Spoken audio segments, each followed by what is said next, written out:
this morning, somebody in this room, the enemy is trying to deceive you.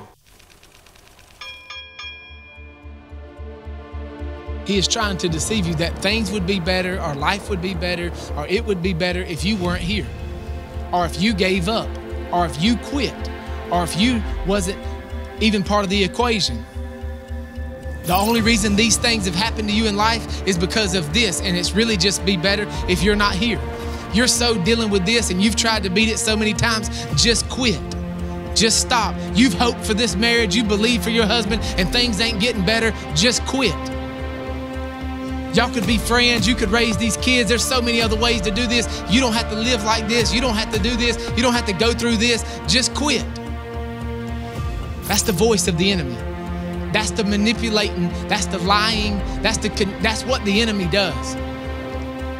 He takes your life and he twists it and turns it and makes you look at it from a defeated stance instead of a warrior stance that goes and fights. How many of you remember Samuel chapter 1, I think it's verse 11, where David had been a warrior his whole life, called the kingdom. When he got to be a king, the first time he ever missed a fight, the first time he didn't go out to fight, he sinned.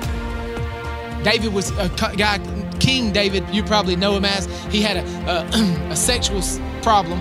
And one time it was with a lady named Bathsheba. Well, he caught her bathing at her house, looking from his house because he was supposed to be at war.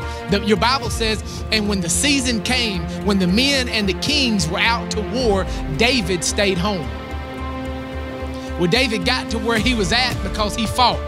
He was a fighter. He was raised to the place to where he was because he fought. And the day he didn't fight is the day he slipped. I want to challenge some of you men. Don't lay down. Don't quit.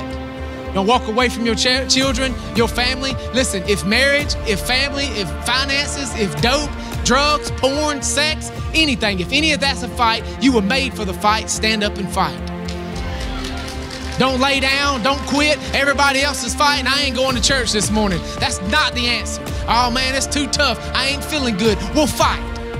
Fight for what you're supposed to fight for. Anybody walks up and slaps you, you wouldn't stand for it. But the enemy will come up and take something from you, steal your very wife and your children, and you'll just be, I ain't nothing I can do about it. That's a lie. You were called for the fight because you're able to fight. Get up and fight. You were called the king of that house for a reason. The only reason that Lord has allowed the enemy to come your way is because he knows you can win. Get in the fight.